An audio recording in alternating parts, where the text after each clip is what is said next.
Start. Himanshu जी, आज आपका fast का 10वां दिन था, लेकिन जैसे अभी अभी हमने देखा आपने अभी फ़ास्ट तोड़ दिया है, तो उसके क्या कारण थे आपके फ़ास्ट तोड़ने के?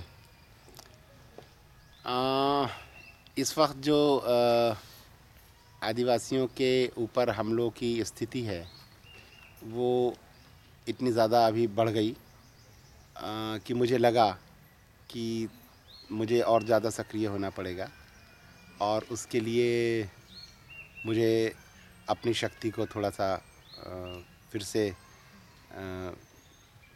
रीगेन कर लूँ।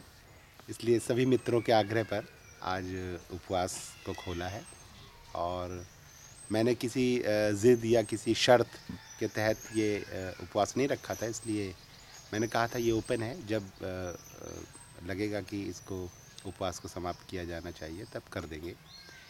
कल जिस तरीके से एक बहुत ही बेचारी महिला जिसके पाँव में गोली लगी थी, जिसके पाँव में रॉड डली हुई थी, जो चल नहीं सकती, जो हिंदी बोल नहीं सकती, जो किसी की भाषा समझ नहीं सकती, उस महिला को कल पुलिस ने एब्डक्ट कर लिया। वो अकेली चश्मदीद गवाह थी गोमपाड़ मैसेकर की, जिसमें सीआरपीएफ ने 9 लोगों को मार डाला था और उसको सुप्रीम कोर्ट में वो गई थी। उसका केस वहाँ पर था।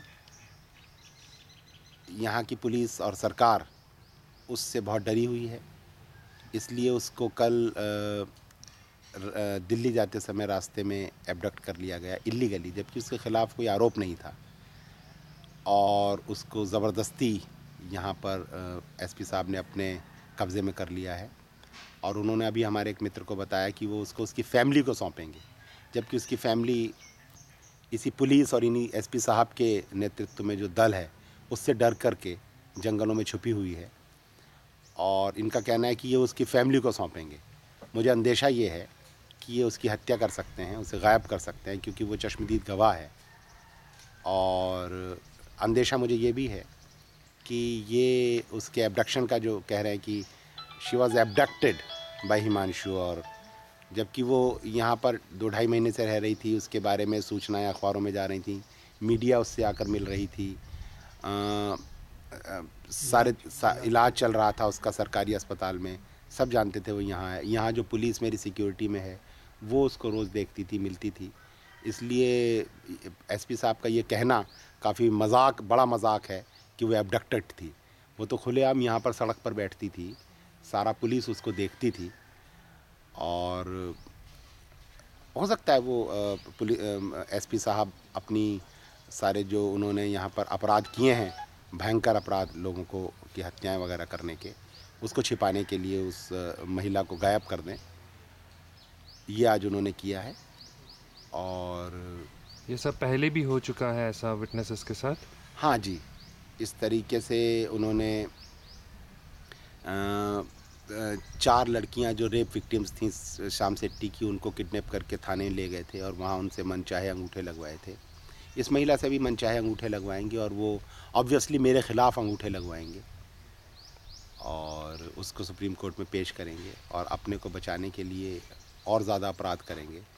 पुलिस को अपराध नहीं करने चाहिए, ये हमारा बुनियादी मानना है कि पुलिस को अपराध रोकने चाहिए, लेकिन पुलिस अपराध करने पर तुल जाए तो इसका फ़ायदा तो सीधे सीधे नक्सलाइटों को पहुंचेगा। नक्सलाइट तो यही सिद्ध करना चाहते हैं कि पुलिस अपराधियों का समूह है और यही ये हमारे जो एसपी साहब और यहाँ के आईजी साहब है कल्लूरी साहब, वो सिद्ध कर रहे हैं साफ साफ। ये बड़ी दुखद स्थिति है। और आज सुबह यहाँ पे इलेक्ट्रिसिटी भी काट दी गई हाँ, है। आज यहाँ की मकान की लाइट काट दी गई है, जिससे सारी एक्टिविटीज़ यहाँ की रुक जाएं। ये पुलिस का अब नया चाल है।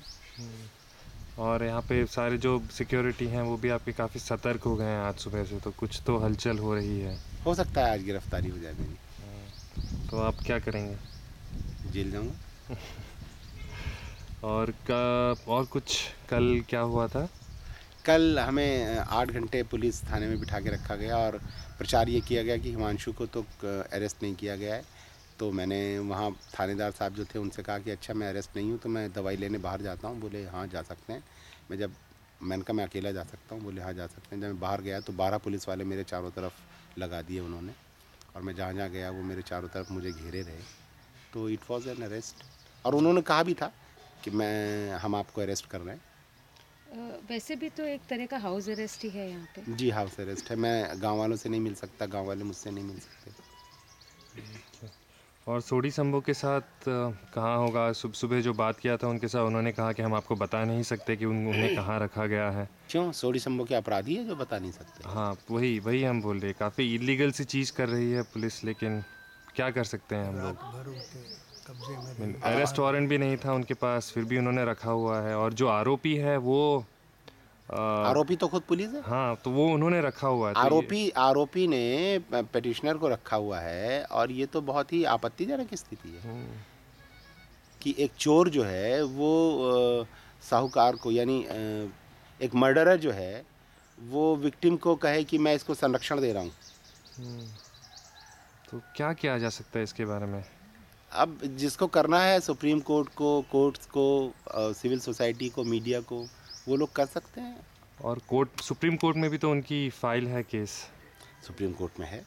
तो उसका कोई असर होता है? अगर उन्होंने इनको गायब कर दिया तो क्या उस केस पे असर पड़ेगा? क्या होगा? बहुत बुरा असर पड़ेगा, गवाह खत्म हो जाएगा। नहीं, क्योंकि उन्होंने खुलेआम कहा है, आज प्रेस में भी आया है पूरा, कि वो फ्रंट पेज में है सारे यहाँ के लोकल पेपर्स के, कि उन्होंने उन्हें गिरफ्तार नहीं किया है करके रखा है। तो इन ए वे वो अपनी इलीगैलिटी का प्रोक्लेम कर रहे हैं जो पूरे प्रेस में। तो कौन क्या कर सकता है ऐसे परिस्थिति में? ये पेपर में ऐसे देखा जाए तो ये प्रेस में है कि पेपर में आया है कि हमने एक इलीगल काम किया है, पुलिस क्लेम कर रही है कि हमने इलीगल काम किया है, बस वो शब्द यूज़ नहीं किया गया है।